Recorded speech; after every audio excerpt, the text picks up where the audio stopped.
Welcome to Season 2 of the Beyond Disability podcast by Dorset Orthopaedic, where we will be hearing from just some of our incredible patients. They'll be sharing with us their journeys through life and rehabilitation, including all the highs and lows.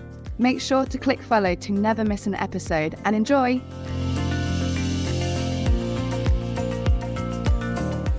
Hi there, nice to meet you. I'm Ben Watson, and welcome to the Beyond Disability podcast, episode 6, The Road to the Paralympics by Dorset Orthopaedic. I'm Ben Watson, and I'm a bit of a guest host for today. And the guest today is Fran Brown. We're obviously both on the GB Para-cycling team. We know each other fairly well. We met. Well, when did we meet, Fran? Tell a story. How did we meet each other for the first time? We met in 2017, I think it was, if I remember backwards. Yeah, that's correct. When we were both on the foundation program of British Cycling, and we went to race in Belgium together. They kindly drove me all the way to Ostend, despite not knowing me. So we got to know each other quite well. Yeah, and then you decided to go off and do some more running and swimming outside your cycling as well, and then decided to come back to the true white side and be a full-time cyclist. So, Fran, you've obviously done loads of different sports. You've climbed, you've done triathlon, and you're now sort of cycling and multiple world champion in cycling. For the listeners who are here, just tell everybody a little bit about yourself. What's your story sort of up to now? Yeah, sure. So I'm not a spring chicken. I'm 38. So I've been around a little while, and I've got my disability is I have a spinal cord injury. So I'm an incomplete tetraplegic. I had an accident when I was 22, so quite a while ago now. I was always sporty. I grew up in Cornwall and took up rock climbing, kayaking, sailing, basically outdoor sports, partly out of rebellion to the fact that I have a twin who's very good at hockey and netball and like mainstream sports. And I wanted to be the opposite rather than be the same. But also because my dad was an outdoor education instructor. So he kind of got us into the outdoor stuff. So I had my accident when I was 22, and basically it affects my arms and my legs and my core, basically everything from my neck down. And I walk with bilateral AFOs. I have impaired hand function, impaired triceps, impaired core. I initially went back to climbing after my accident because my friends at the time were mostly climbers, and I wanted to get back into what I did before, basically hang out with the same people. I took up swimming as kind of like cross training for that, having found out about paraclimbing competitions through the British Mountaineering Council. I did some climbing competitions, did world championships twice with paraclimbing, but before it was the big kind of setup it is now, back then it was quite a small niche sport. And I was looking for a sport that would give me more opportunities in the Paralympic circle. And 2012 came along and kind of inspired me with the triathlon because I had moved to London, and I watched the triathlon in Hyde Park and was like, oh wow, that would be amazing. And I knew para-triathlon was going to Rio. So I was already swimming, so I started cycling, started to learn how to run. And initially I was running with leg braces and crutches, which is really inefficient. Crutches are not designed for running. So I did some digging, got myself some braces that worked for running without the crutches made by orthotic. And then, my cycling was going pretty well. So in 2016-17, I did para-triathlon nationals and cycling nationals, got classified, all of the things that you do to get into parasport. And both sports kind of went, oh, we like you, you're interesting, and you look like you have potential. So I got to kind of 2017 and was on the foundation program for cycling, foundation program for triathlon, and had to pick. I went with triathlon for the games up until Tokyo, it went okay. It was quite a complicated build-up. I became the world champion in para-triathlon in 2019. So it was all nailed on for a really good performance at Tokyo. And then obviously, you all know the big COVID word happened. And I was also diagnosed with Crohn's around then, and I had to have a stoma and stuff, which then affected my ability to run because my gut just doesn't love the jiggling that you do. Yeah. After I managed to make it to Tokyo, despite all of that and the delayed games, and I came fourth, but my run was what let me down. I came off the bike in first, and I can't run enough to be competitive in that environment now. So I I switched back to cycling. It seemed like an obvious choice. I was ever going to be a swimmer. Swimming was my cross training, but not my strongest. And I'm not somebody who loves getting up at 6 a.m. to get in a cold pool at the best of times. So I switched to cycling, and here I am. Last year I did Worlds on the road, did pretty well, won the TT and the road race for my class. I featured in the kind of mixed class events that would go to the games. And then I was taking a switch programs on talent transfer between triathlon to cycling with everyone's blessing in December, and I've gone from there really. And then when I'm not doing that, I'm also a physio. So I retrained after my accident to become a physiotherapist. So that's my career outside of sport. Nice. Yeah, you're pretty full on, aren't you? Which is quite cool. And you're talking about, we've obviously Dorset Ortho look after us both. I think we're fairly similar in terms of we both use Ian Talbot based in Bredbury. So what's Ian? We're both in a similar process. What makes new sort of AFOs? So what's Ian creating for you at the moment? Yeah, at the moment Ian's creating me a set of custom cycling AFOs that are designed to support my lower legs and ankles, but also be stiffer than the ones I've got. I'm currently using off-the-shelf AFOs, which are fine, but they're not as stiff as I'd like them to be, especially considering I'm also moving on to do some track cycling. So yeah, Ian's helping to make some custom ones of those. It's a very similar process we went through making my custom running ones, only obviously for cycling they fit in a shoe, and you're looking more about stiffness rather than energy return, which I was getting from the running ones, which were trying to act a bit like a blade. So yeah, it's a good process. Yes, I'm for the rest of you listening, I'm Ben Watson, so I'm on cycling team as well. I got Guillain-Barré syndrome when I was 14, so I'm left with severe weakness below my knee, so I can't run. I have very little sensation circulation. I use 2 sort of AFOs on, one on each foot, not one leg, to help assist my cycling as well. And I'm basically doing the same thing as Fran. Ian's helping me out with a new set of custom cycling AFOs. And quite interestingly, Fran mentioned there, the UCI, which is the governing body for cycling, they have a lot of rules and regulations around orthotics and adaptations, and you can't add energy. It's quite an interesting process, making something that's stiff while sort of keeping some biomechanical advantage as well, or adaptation, I suppose, is probably the better phrase there, Fran. So yeah, Ian's been brilliant, really adaptive, helped us out loads. I'm not sure we stress him out enough by asking things last minute, but yeah, he seems to always smile. So yeah, thank you, Ian, so far. I suppose moving on, Fran, you said obviously you've done climbing, you've done triathlon, you've done cycling. So what's your sort of favourite place you've competed, a location you've completed, and why, and then your favourite competition? I think they're probably different things. They are, especially to me. Yeah, definitely different things. Favourite place and then favourite competition. Favourite place that I've competed, I'm trying to think, probably be in Imst, which is in the Austrian Alps, for a climbing competition. They have a big outdoor climbing wall. It's like spectacular. It's in the mountains.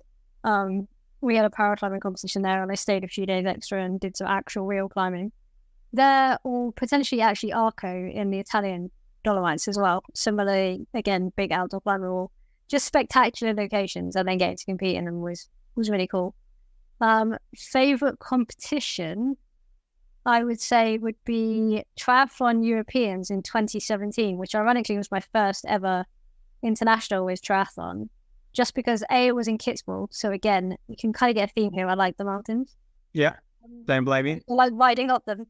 And again, spectacular location, but also it was my first introduction to being with a world-class program team at what was a championship event. And I was really well looked after, really welcomed. And I just remember it being a highlight and really enjoying that week. So yeah, how about you?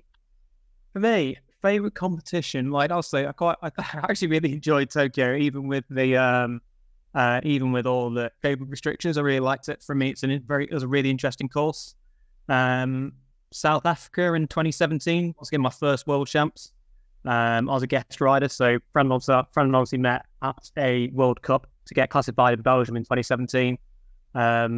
and then Fran went towards para-tri, and I sort of stayed with cycling, got World Champs 2017, taken to Pietermaritzburg in South Africa, and that was a great experience. Exceeded expectations, ended up winning a silver medal, and that actually got me a full-time member of the squad. But yeah, it was really cool to get away as an athlete, being just a competitive bike rider. Where else? Maniago we've been to is lovely. Been to Rio on the track, that was pretty cool.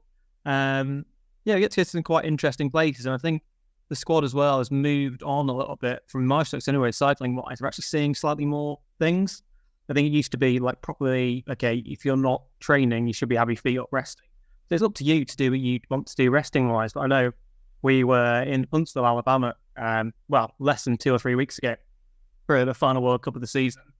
And they had the US Space and Rocket Center there. So we all went on a bit of a trip to go and see that. I think, I suppose, especially people listen to this, when you're away with work, you are there to work, and that's what we are doing as a job. It's also, you need to take a bit of time to go and see some things you'll probably never see again or not have the opportunity to do. So yeah, we got to go to Huntsville, was quite cool, just saw like rockets. Right, I've got some cringy questions here for you, Fran, just to see your face. Did you ever think you'd reach the level you have reached, which is fantastic? You are a little weapon. And what do you think your greatest achievement to date is so far? Oh man, did I ever think I'd reach the level I'd reach in sport? No, especially pre my accident, because I just did sport recreationally. I didn't do it to compete at a high level. But you can surprise yourself. And I'm trying to think. Ask the question again? And then what do you think your greatest achievement is to date? Greatest achievement today, I would say making Tokyo, having had to have ileostomy surgery, like lost part of my intestine, massive Crohn's flare, not been able to eat for 6 months, like in the year that preceded the games on top of COVID. And also because of my spinal injury, I was clinically vulnerable, in inverted commas, hate those words. So I shielded, also hate that word. And I didn't leave the house for like 6 months at that time. So I just rode on the turbo. I only ran on a treadmill, and I didn't swim for the best part of a year, and I still made the games for triathlon and came fourth. So I would say that, even though I wasn't happy with my performance, I think actually probably a pretty impressive achievement. How about yourself? I'll throw that one back at you. Remember, I hate these questions with passion. Do I think I'm the same as you? Like, did I think I'd ever been an elite athlete? No, I just sport for fun. I think it's part of me. You probably have the same look back at, actually, before I was ill, I was like 12, 13. I've got, like, physically, you've got great, I'm great. That's a really awful way to say things. Like, when I was on physiological testing, my markers are really high. Like, actually, if I'd known this, would I've done, like, professional sport and life would take a different path? We don't know, but it's great to be able to have the chance to do that now. Great achievement to date. It's really easy to say the games, but it's not. I think it's the 4th place at World Champs in 2021 before the games. So, like, I was out there training 4 days before competition. I hit a pothole and crashed on my TT on my road bike at 40 miles an hour. Like, high-decided himself against a house, had a load of stitches, and I still got on race and came 4th in the TT. Road race was a bit rubbish, but I was in quite a lot of pain. I didn't ride a bike for 3 or 4 days. I basically just got on, rode the TT, and that got me then selected for the games. So yeah, combination of actually getting selected for the games for the cycling team and sort of crashing pretty badly before. I think it's a bit of a mindset thing. So I think one thing about you do have a really sort of positive, strong mindset, like the ability to look back at setbacks. So obviously, having the incomplete spinal fracture, spinal injury is a massive thing to happen. It happens immediately. It was something to me with Guillain-Barré syndrome. It sort of happened almost overnight, over a couple of days, but I was sort of paralysed. I didn't really know about that. And we see all this stuff around athletes having the athlete mindset, being positive. Do you think this has been sort of a massive catalyst for your success and how you are day to day as a person? I definitely have a positive mindset, but at the same time, a lot of my take on life is actually just try to minimize the crap and just do the things you enjoy. And if you can take away from each day something that you are happy with having achieved or done, or push yourself to do something you maybe don't really want to do. Because I'm sure as you feel, I don't know, I speak for me anyway, there are definitely days where I get up, look at my training peaks, look at the session I've got to do and be like, oh geez, I really don't want to do that today. And it's generally not, I can't do that. It's just, I don't like the look of the session, or I'm tired, or I'm achy, or I'm sore, or I don't feel recovered. And actually having, most of the time, just doing it, you feel a million times better. Now, whether that's just exercise helps, full stop. We all know that exercise is great for mental health. Or whether it's just a positive mindset and putting a spin on, wow, okay, I achieved something I didn't think I could today. Yeah, I 100% get that. You have it all the time. And I think that is the thing about I think that's for me is the athlete mindset. It's doing the boring, unsexy stuff, the basics really, really well. I think in this modern world of having the silver bullet, having instant gratification, there's no shortcut to hard work. But in sport, is there? Like you say, yeah, I have loads of sessions where you look at the training peaks and you almost dread them. It's always worse when you've got a ride in the morning and intervals in the afternoon. But it's a first world athlete problem. They're going to be awful. When you put them off, and it's 4:00 and you're dreading getting on the turbo or getting on your bike. And you get on it and you actually finish it. It wasn't that bad. Yeah, once again, a week later, the same thing will happen, or a couple of days later, you'll be in the same position. It's like, right, okay, why didn't I do it last time? I should just the best thing to do is just do your first session, recover, have a couple of hours, and then do your second session and get on with it. Do you ever find that your disability defines you? Like, from me knowing you, I don't think that it does. Obviously, you've had quite a few setbacks we've spoken about beforehand. But yeah, do you ever let your disability define you? No, not at all. Like, it's funny, most of the time I don't see myself as disabled. I know I am. I almost forget because it's my day to day. Like, I've always said, when I first had my spinal cord injury, my day was probably 95% dealing with stuff related to having a spinal cord injury and managing the health stuff that goes with that, and 5% things I actually wanted to do. And now it's probably less than 5% things to do with having a spinal cord injury and Crohn's and everything that goes with that, and 95% things that I want to do. Yeah. So I think it's just, you learn to manage, and it's about being disciplined and organised, which there's definitely more planning involved. But no, I don't think it defines me. I just see myself as me. The disability bit doesn't really feature in it. It is what it is. And I look at all the things I can do. Or if I can't, or if for some reason you can't do them, or I think it's difficult, I just find ways. Yeah.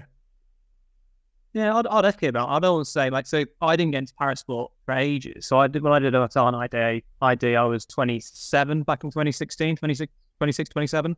I'd never really considered myself disabled to even think about doing parasport. I think it's the opposite. It's not really any, well, so there are always setbacks, always things you can't do. You get frustrated, you can't do things in the gym, like affects you doing some sort of parts of racing. You just adapt to that. You adapt. Like, I think for me, competitive wise, people with disabilities get nothing to use against them in a race. It's like, if you know somebody who can't sprint, you're going to not take it to a sprint. If you know somebody who can sprint, you don't want to take it to a sprint. It's just yet another facet to use in competition. But I think almost having the disability has opened my eyes to what you can achieve as a person, and what, like, I don't think I'd have any of the opportunities that I've had out of this.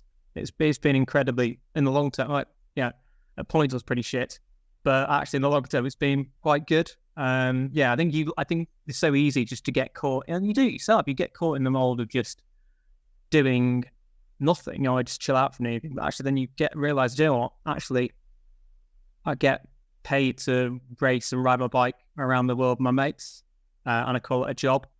It's pretty cool. I think it's definitely more sort of. I don't think it's defined. I think it defines me in one way, but not in a negative way. In a positive way, it's giving me lots of opportunities.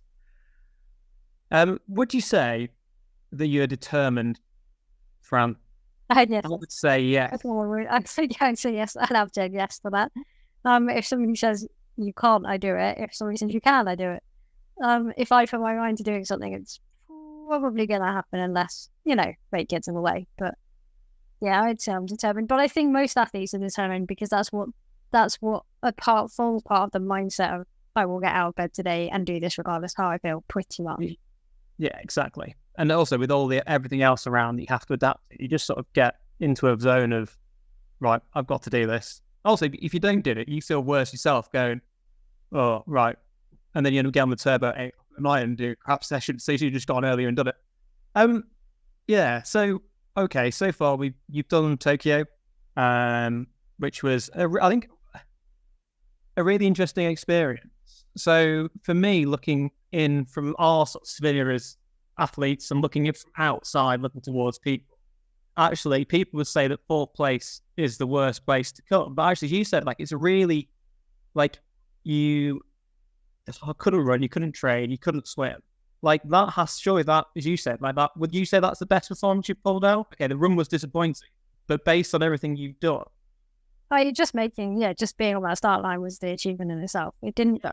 It almost, the result, I would have loved the medal, of course, but the result was more having made the start line, for sure. Yeah, I suppose that question came across probably quite harsh. It wasn't meant that way. But in terms of like, it's really interesting. We see, I was chatting to a friend at lunch before, and we're talking about that you have the athletes get, all people care about is medals and medals and medals and medals. I think we find that within ourselves, we're always looking towards what is the next thing, or how do you do here, how do you do that?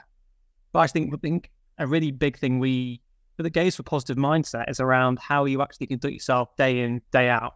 And actually, okay, something might not go fully to plan, but it's how you adapt to that and you go, you know what, actually, okay, I couldn't leave the house for 6 months. I couldn't, you got Crohn's, didn't really eat for 6 months. You made the game just crazy, isn't it? And that is absolutely brilliant. Also, go to cycling, you're an absolute weapon. So goals for the future in cycling. We're not going to lose triathlon ever again, are we? No. So I'm done with triathlon.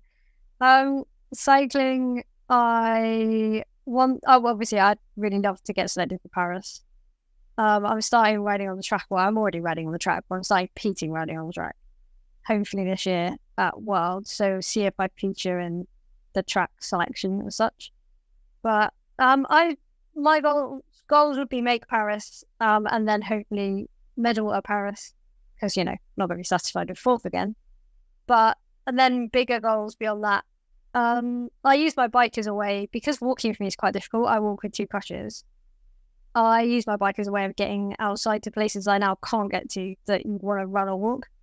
So I'd like to do some longer distance bike racing, potentially, kind of transcontinental type things that push the boundaries a little bit of what's possible with an impairment / Crohn's / a stem cell. But yeah, in the short term, Paris, because it's only a year away, basically. We really have time. In the very short term, Glasgow Wilds, which are in 6 weeks' time, for the track and road, and yes, take it from there, really. But mostly just enjoy riding my bike, because that's the biggest thing. I think if you love what you do, however much it feels like work, it's worth it, isn't it? 100% agree with that. I think, we're in such a privileged position that we can just ride our bikes, and it's great. Like I've always said, you probably the same, but when it gets to the point where I'm not enjoying riding my bike, I know that's the time to stop. But it's gone now. I love riding my bike. It's great. I'm probably the same as you. Like I want to go do some more long distance stuff. And then, maybe do some, my background is mountain racing, so go back to doing that, which should be quite good fun. And just, I think fun's the underlying thing. I think positive mindset, enjoying yourself, learning to be adaptive, and just not letting anything, disability or any setbacks really set you back. It's just adapting and moving forwards. Is there a Tour de Ride on the cards then? I don't think so. Maybe one. I don't know. I used to do a lot of like 12-hour, 24-hour mountain bike racing. So I don't know. Do you like being up all night then? Pardon? You like being up all night then? Yeah, exactly. Well, I don't really like being up all night. I just like I find it less bad than everybody else. So it's one of those weird things when somebody else is suffering more than you are. You get some extra impetus, don't you? Exactly. It's very much like the heat we were talking about earlier. We were just saying it's very hot at the moment whilst you're recording this in a heat wave in the UK. Huntsville also was a very hot race in Alabama, and we both perform quite well in the heat and prefer it to the cold. So I think it's just taking advantage over what other people do. Well, oddly, I like cold. I like racing in the cold. If it's sleeting and raining, sign me up. I think it's a condition when everybody else is going to be finding it worse than I am. I just quite like that. I don't know what that says about my personality, but we'll leave that for another time. I think we've got a couple of questions from sort of followers and people who have responded to the Instagram questions. So let's run through these. So big question for us: how often do you train, Fran? Normally 2 or 3 sessions a day, most days, and I have a day off about every 7 to 10 days, depending on scheduling and where races for and things like that.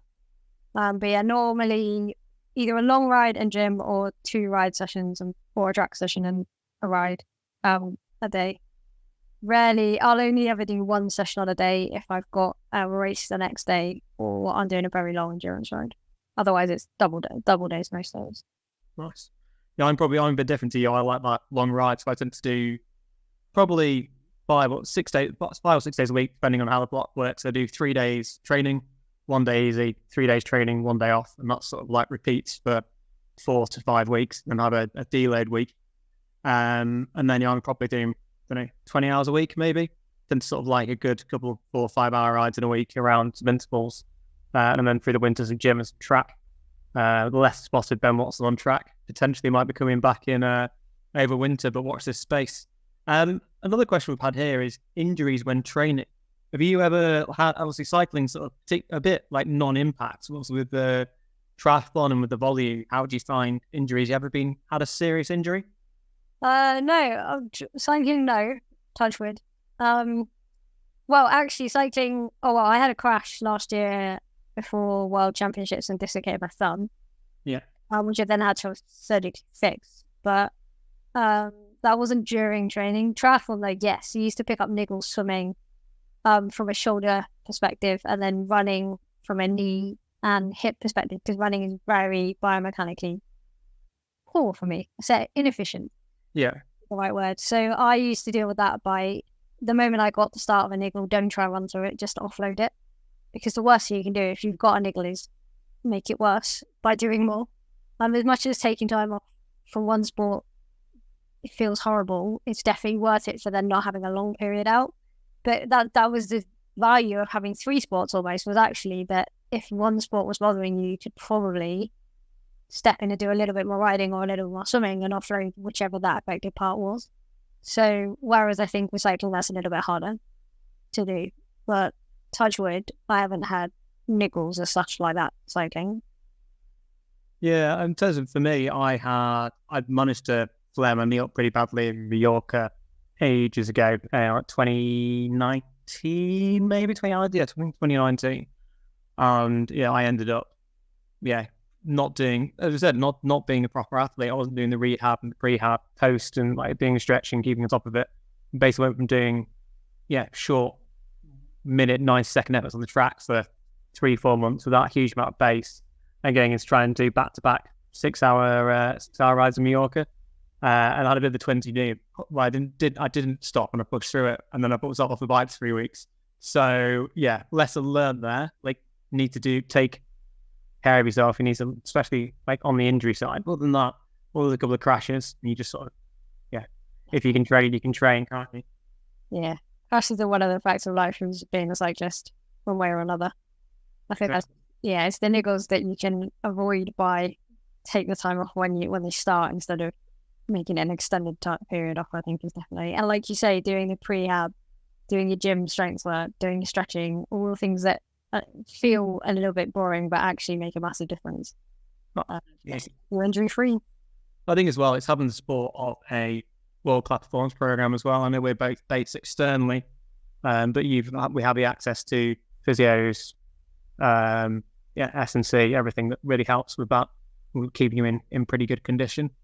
A question from me actually.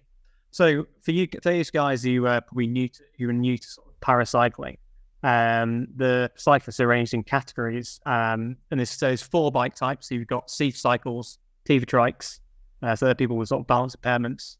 B for blind, so they're people who are visually impaired. So sit at the back of a tandem with a able-bodied, generally very high level, incredibly high level, pilot at the front. At H for hand bikes, they're people who are in wheelchairs who have no ability to obviously use their legs or pedal with their legs. Fran and I both compete in the C categories, so I'm a C3, I'm sort of middle of the range. And then Fran, you're C1, so you're the sort of almost the most disabled categories. The most disabled is a 1, the least disabled is a 5. But you obviously race in with the 1s, the 2s, and the 3s. So how do you approach that? Because I'm obviously the other end of the spectrum. I race with the 1s. So how do you approach that? Because obviously I know how you race. I know your approach to racing, but I think it's pretty special. Having watched you race the last couple of World Cups we've had this year, how do you approach that? Sort of racing with arguably higher categories and more physically able people. How do you approach that? So I play it smart. So number one, I'm a bike racing fan. So I've watched every bike race that's on TV. If I can watch it, I'll watch it. If I'm on the turbo, I'll watch it. So bunch dynamics, racing in a bunch, watching people, knowing when people are going to go, try to go on a break, analysing a race course, I'd say I'm pretty good at. Because I have to play it smart because, like you say, I don't quite have the raw power that the other people I race against have just by the nature of being more impaired. And I also have slower reaction times, slightly more balance issues. So I have to play smart. So I've learned now in the last couple of years riding in the bunch, who's a good wheel to follow, who's not, who's likely to try and make a move, who's not. And so where to position myself. Because when I started, I would be at the back of the bunch and get spat all the time because you're always kind of putting more effort out of the corner if you're at the back. So for me, it's about being well positioned and playing it smart, basically, and knowing whose wheels to follow and who not, and who I can afford to let go. So yeah, and just learning that, and then learning the tactics around each course and analysing the course in advance as to if there's opportunities for me to try and go and maximise my advantages, because I'm quite small, so I'm very light. So if there's a hill or an incline, I have a good chance of kind of putting down some power compared to other people. I spend a lot of time trying to work that out in advance planning rather than relying purely on kind of like being the strongest athlete there, because I'm physically the strongest athlete there. Well, I think that's something we don't see with it. I think people see within cycling, don't see within cycling, especially Para-side as well. The race is quite short. They are inherently more tactical. So generally the strongest person is going to be an idiot and just usually stand from the front, dragging people around. It doesn't work anyway, does it? So you need to be smart. You need to know how to race. And watching you race is quite good fun, really. Oh, Fran's on the attack again. Oh, she's gone on the climb. One of the first times you came back to cycling properly was in Bakermo last year in Canada. It's got quite a steep, sort of kicky climb in it. And we were out trying a training ride and you were keeping up and you were getting dropped on the descents. You're like, getting dropped on the descents like, Fran, you're 38 kilos, we're 75 kilos. We're going to go downhill faster than you. And it's just, it's, I think about me sums up your sort of determination, tenacity. So actually like, right, okay, I'm definitely not getting drops. And if you save the boys, you're going to be great going to be great everywhere, aren't you? Yeah, definitely. Like, yeah, descending is not my forte. I think you're a lot better than you give yourself credit for. Yeah, well, it's all good. Well, thank you very much for your time today. And hopefully we'll be able to update everybody who follows the podcast, following world champs in 7-8 weeks time. So for you who don't know, there is a UCI road and track world championships in Glasgow. So Fran, what's your first race day? I actually don't know. Well, let me have a look. I want to say it's either the 31st of July or the 1st of August, I think, isn't it? The track. Yeah, basically, I've got stuff throughout the week of the track. So it's a week of track, week of road, and I've got stuff throughout the week of track, and then the TT in the road race. Yeah, and then I'm racing on the road in the road race on the 11th and 13th, 10th and 12th of August, rather. I always get those confused. So yeah, hopefully we'll be able to update you with some good stories, some success from the Road World Champs and our sort of stories going onwards as we both try and qualify for Paris. So thanks very much for listening and catch you all soon.